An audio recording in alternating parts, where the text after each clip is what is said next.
I'm Matthew Kerbis, the subscription attorney, and this is Law Subscribed, your dedicated source for all things subscriptions and the law. Thank you to my sponsors. See links to them in the show notes. Everything discussed is only for educational and entertainment purposes. Enjoy the show. All right, welcome back to another episode in this special series about how to run your law firm in 2025. And for this episode and the next one, maybe two, we'll see how long we talk about it, is the one everybody's been waiting for, including Lauren and I, and that is technology. Woohoo, technology. And we're going to start with hardware. And at first, we're kind of like, well, okay, so you have a computer and you have a monitor and a mouse and a keyboard, and like, what is there to talk about hardware? But it turns out I think that there's actually a lot to talk about hardware, including the hardware you start out with, and maybe what you have is good enough, and then how we started out, and then what we've acquired and how we've improved our setup, and why things matter and why some hardware maybe doesn't matter. Because everybody kind of wants to, well, not everybody, but many of us, if you're listening to this podcast, you probably want to have cool technology. Um, but maybe it's not necessary and maybe it is. So we'll start, Lauren, curious to know, like, when you got started, did you just use that laptop you had in law school because you went solo right away? Like, what was your hardware setup like then? And how did it get to where it is now? You're absolutely right. So I just used what I had in law school. So I think I had a MacBook Air at the time because I was going to class all the time. So I wanted the lightest, smallest laptop that I could have. And that's what I started with. And I have had laptops throughout my professional career, even back into high school with. So I just used what I had. I don't even know if I had an external keyboard or mouse at the time, but I did quickly add that on. I did find once I was sitting at a desk pretty routinely every day, I wasn't traveling back and forth to class, that I wanted something a little bit more stationary. So I got an external keyboard and mouse and an external monitor. And then I just ran with my laptop for, I don't know, 5 or 6 years until it kind of crapped out and I needed a new one. What about you? What'd you start with? Yeah, so since I was starting, I mean, we talked about this, actually two businesses at the time, at least at the time, and I don't know what amount it is now, but I think according to my CPA, I could spend up to $5,000 on like getting a business started, and it's all deductible. You don't have to depreciate for particular assets like you'd sometimes have to for a computer, right? Now, again, no tax advice given on this podcast. Don't rely on that. Talk to your CPA and revisit one of the earlier episodes where we talked about that a little bit more detail. So I actually got the most advanced and souped up M1 Mac Mini at the time, which had been out for actually a couple of years by then. I think it was the late 2020 version, but I was getting it in 2022, in the beginning of 2022, as I was preparing to launch my practice. And so it actually didn't like you might think like it costs a lot of money, but at the time, and the Mac Mini spent easily over $3,000, put everything on there. Um, at the time, to max out the M1 Mac Mini was like $1,500, and it's a lot. It's a lot to spend, but you could easily spend that on a laptop, on like a MacBook Pro. And I also knew I wanted a monitor. And so, like I wanted a nice wide, ultra wide curved monitor. I never had one before, but I had like dabbled with them at friends' places and in particular situations. And so I thought that that would be a good experience for me. And so I didn't want to go the laptop route. And I knew it would be working from home 99% of the time. And I had my Surface Pro that I talked about in the last episode.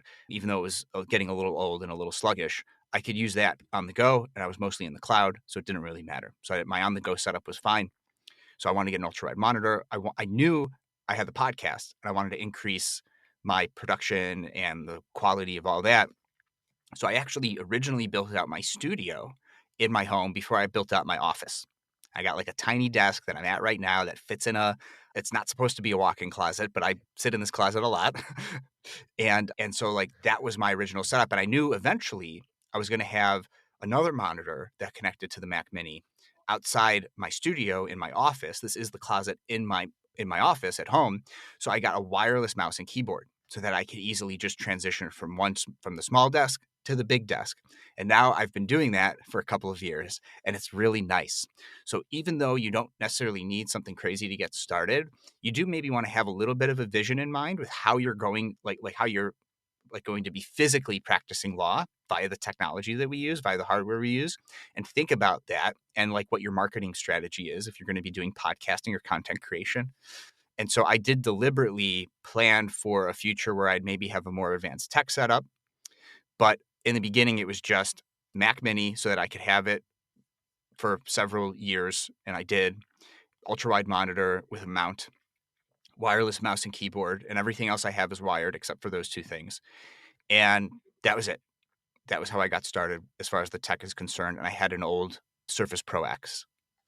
I think that's a really good point about how you think you'll work. Because while I am certainly at my desk in my home office pretty frequently, it's probably not in the 90% of the time. It's maybe like 70% of the time.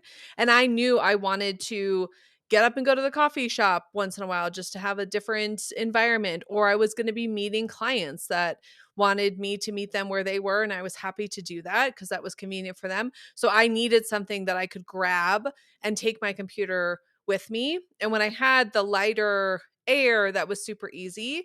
But then, yes, once I got into content creation and video production, it was not churning. I didn't have quite as much power as it needed to. And that was sort of my tipping point to say, all right, this has served me very well. In my experience, Macs have lasted me forever, but I needed something with a little more oomph. So a couple years ago, I invested in a new MacBook Pro, which has all the horsepower that I would need for all of the video and content creation. So it's a much bigger machine. So I don't bring it around as much. But that then did give me the idea, like your Surface, to get an iPad so that if I did want to go have a client meeting or I needed to go to a committee meeting, I could grab that, which was lighter. It didn't have all of the power, but I didn't need the power in that situation. So really thinking through, how am I going to use this? Where am I going to be? That can really help dictate a good piece of hardware for you. So you're not overspending or getting overkill for something that you're just not ultimately going to use. And then for you, you were going to court, I imagine, too.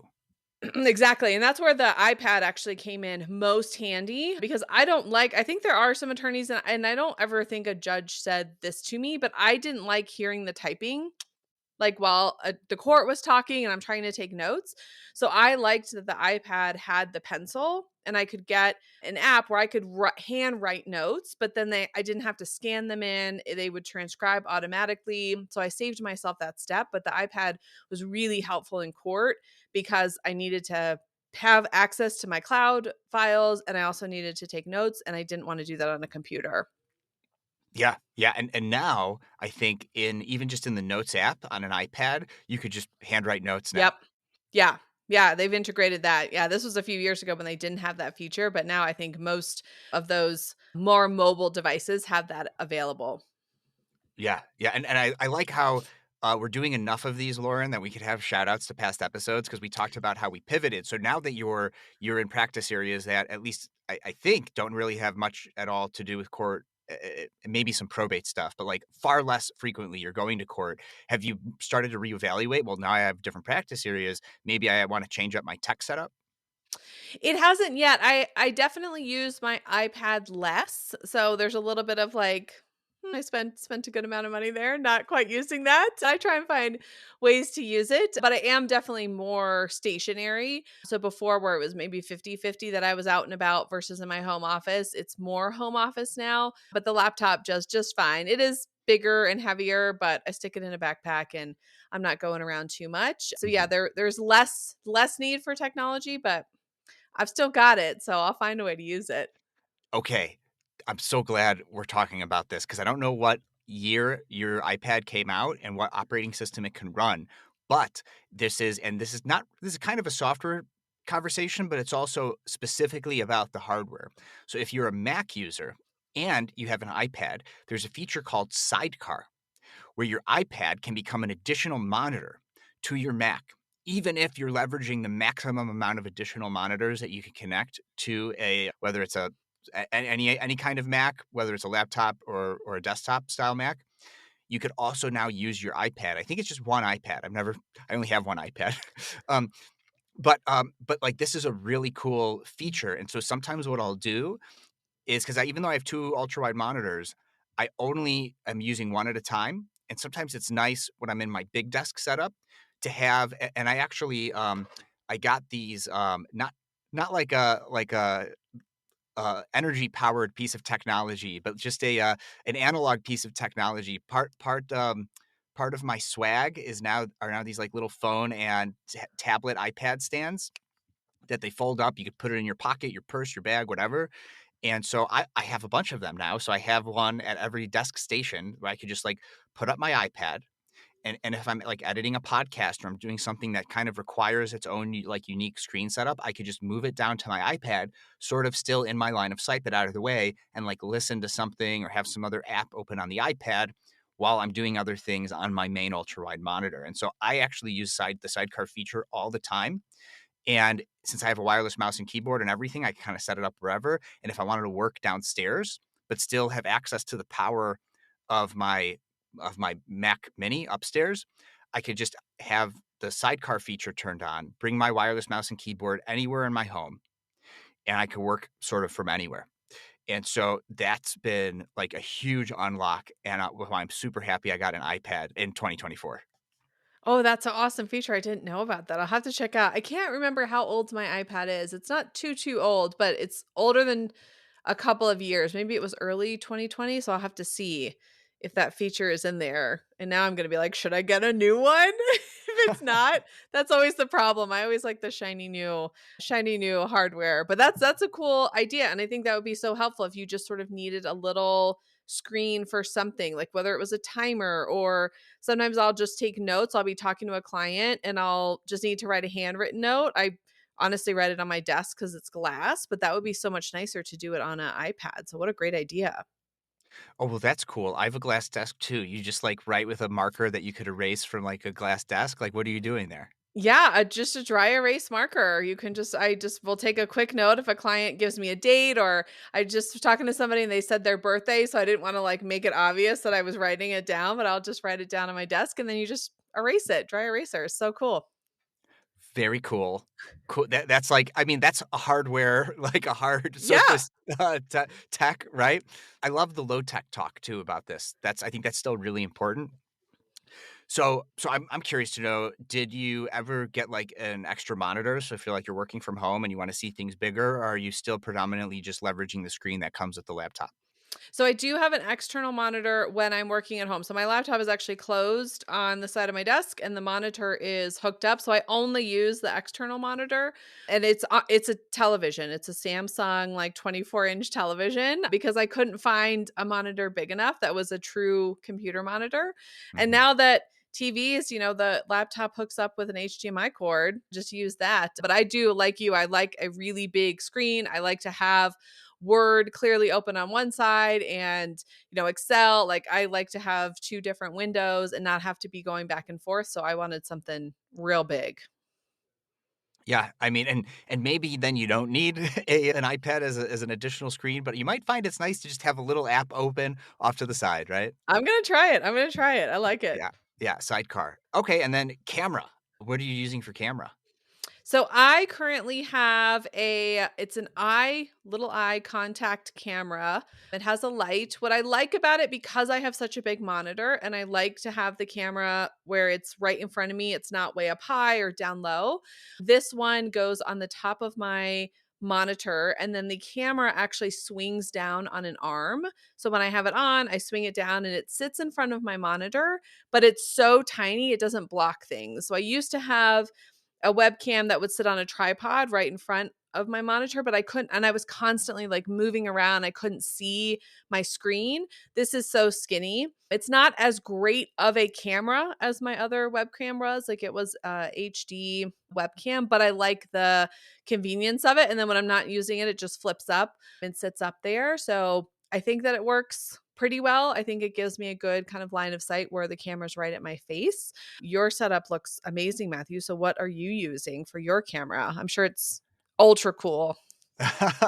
It's definitely unique in that I take a lot of tips from like live streaming pros that are content creators, like professionally. Can like like It's I a feel like job. they've all got a side hustle though, like to that, right? Like they all have a coaching program or a membership program or like all the affiliate links. Like I've definitely used their affiliate links to buy some of these things, right?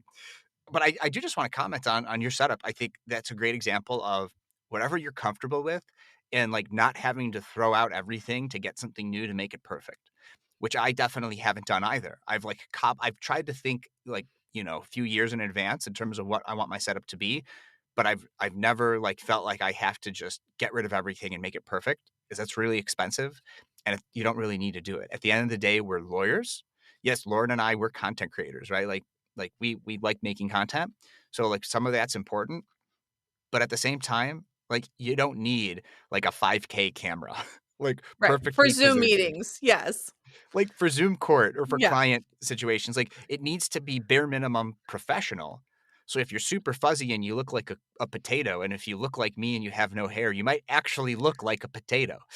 But, like, you don't want that, right? But there's a certain level of professionalism, and having the camera positioned in such a way that it's right in front of your face so that you're looking into the camera, and maybe you could be looking at a screen too at the same time. That's a really clever way that you've handled that with, like, being able to bring the camera down center right in front of you.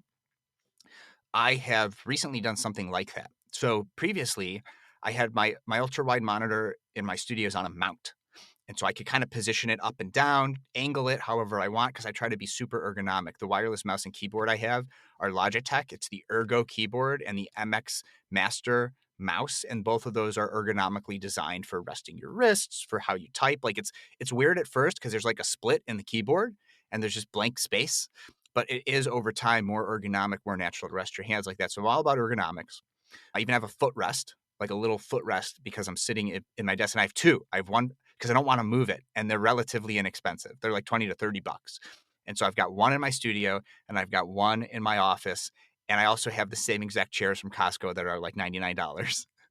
Like in the beginning, though, like I was moving my chair back and forth. I was moving the footrest back and forth because like I didn't want to splurge another $140 on the same ergonomic setup that I have in my office in my studio. So I've got the monitor up and down. I have a lam it's the brand is Lamical, and it's basically like a gooseneck clamp that clamps onto a phone or an iPad or a tablet, and I have it clamped to my desk, like, there's, like, the legs on my desk, so I don't have anything clamped to the surface of my desk if I could avoid it, because I have minimal desk space in this studio setup, and and then I've been able to position my phone in such a way because I use Continuity Camera because 'cause I'm all in on the Mac ecosystem, and I discovered my 4K Logitech Brio that I got on sale for like $100. Like, even though it's 4K, like the quality was significantly worse than the 1080p output of my iPhone continuity camera, which like you could actually see the color of my eyes, even though it's not 4K. And I looked like completely pale and terrible with the 4K Logitech Brio, but my phone is one of the most expensive things I own, and it has one of the best cameras ever, right? So with the Lamical, I was able to position it right over my ultra wide monitor and set up the monitor. So I'm kind of able to look at the camera, but it's still super unnatural. And I was very dissatisfied with that. So I discovered, and Elgato makes incredible hardware for content creators, lights, cameras, all kinds of things, including in 2024. It might have been late 2023, but I think it was 2024. They released a teleprompter, and this teleprompter makes it so that I could actually have eye contact with the camera and be looking at the video call at the same time. So, like, Lauren, I could be looking in your eyes right now and looking directly into the camera. And for lawyers, I think it's really important that we're making eye contact with the Yep. judge, that we're making eye contact with our clients. And so it seems to me like even though we've taken very different approaches to how we're doing that, that ultimately we're trying to do the same thing. Yeah, I think that's critical. I'm sure we've all been on those calls where someone has got their webcam, like, to the side of them. Have you seen? And then they're, like, crooked and they're typing, so then you're also like, "Are they even paying attention? Like, why are we having this meeting?" But yeah, it feels so disconnected, and I love Zoom, and I love that we're so much virtual, and I think that's one of the best things that came out of COVID, but we also have to be really intentional that it doesn't feel disconnected. Like, we still have to look in the camera and face straight forward as if we were sitting in front of each other, and making sure that you don't need the most fancy, most expensive camera. It sounds like sometimes they're not even that great of quality, that you are just intentional about where is the position of the camera. I wonder if that's even more important than the camera itself. I think so. Again, you need like bare minimum quality, but if you have a Mac, whether it's a laptop or a desktop, and you have an iPhone, and they're running the most up-to-date software, and they're capable of doing that, your iPhone can be your camera. And then you might think, well, what if I need to look at my iPhone while it's being used as my camera? That's a great reason to get an iPad because then it's like everything on your iPad that you're going to have on your phone. And they sell these, there's multiple different brands, but they sell these MagSafe attachments that attach to your phone and attach to the top of a computer screen, whether that's a laptop or like an actual like monitor. And there's different versions of it. And Apple has gone so far in on continuity camera that they even sell special ones for if you want to do a FaceTime and then send it up to your TV using Apple TV, so you can see the people on Apple TV, but then position your phone like just below or just above the TV so that it looks like you're having a conversation with them. And if you're watching the video of this, you can see I'm moving up and down. What's cool about continuity camera is, and I wasn't able to do this on my M1 Mac Mini, but I can on my M4 Pro Mac Mini. And so it might be a hardware thing and a software thing. With continuity camera now, you could have all these different virtual backgrounds. So I have set up all these different virtual backgrounds. It's running continuity camera. And what's great about that is it's running natively on the Mac operating system. And so sometimes I used to use OBS. That's more part of the software conversation, but that would interfere sometimes with other software that I was using. And now I could seamlessly move between any video software. And as long as I'm using continuity camera, I could have any of my virtual backgrounds, right? I could switch between my firm one and my podcast one. I have multiple backgrounds that like throw up like different things. So it's not too much on the screen at once, unless somebody wants a QR code to my website or just the URL and the link. So I have that with both the podcast and the firm. And so again, if you're not watching the video, I'm sort of demoing this right now. And this is all in continuity camera. And it's software, but it's specifically related to hardware, right? And then I just have like a generic office looking one because sometimes it's nice to have that. And let's see if I could, I don't really do this a lot, but sometimes I'll just turn it off. And what's cool about continuity camera is even though like my green screen behind me, which is a green screen blanket, which I consider part of the hardware setup, Yep. it doesn't go like full left and right. And when I was using OBS, I was able to constrain it so the camera was only focused on the green screen. But thanks to AI and continuity camera, it just sort of extends as long as the subject is within the green, it could just use AI and figure out the rest. And so the tech has come such a long way, and I think you do need a little bit more up-to-date hardware in order to run all of these additional features and continuity camera. And if you don't want a fancy background, they have some great like diffused color palettes of different Mhm. backgrounds that you could have. So it's not just one solid color, but there's a little bit of dimension to it. Right. And if you ever watch an Apple keynote, they have all of the things from their campus that you could just throw up on your background, and they are super high quality, Lauren. What do you think about how high I quality this love it. background I is? think that should be your new background. How cheery. Right? Like this, I think this rainbow is like a real thing on the Apple campus. I think, right? Like so all the Apple stuff, like that you could have all that as your background too. And it's a very high quality and it really makes the subject pop the way that they've set it up. Yeah, it's nice Uh, that they have provided ones that work. Sometimes I feel like even the ones that are default I've seen on Zoom, you put them behind you and then it just looks distorted. Like they have obviously thought through what is really going to work for folks on right. a video stream. And yeah, they all looked so nice as you were flipping through them.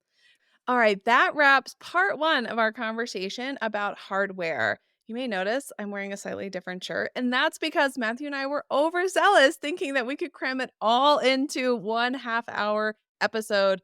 We could not. So fear not, we've got you covered. Next episode, we're going to cover part two of hardware. So stay tuned. And that's a wrap. Thanks for tuning in. Make someone's day by sharing this episode with them. The best way to get in touch is to follow and message me on LinkedIn. To get extra content, subscribe to the newsletter at www.lawsubscribe.com, where you can also become a paid subscriber to get episodes and content early. Until next time, this is Matthew Kerbis with Law Subscribed.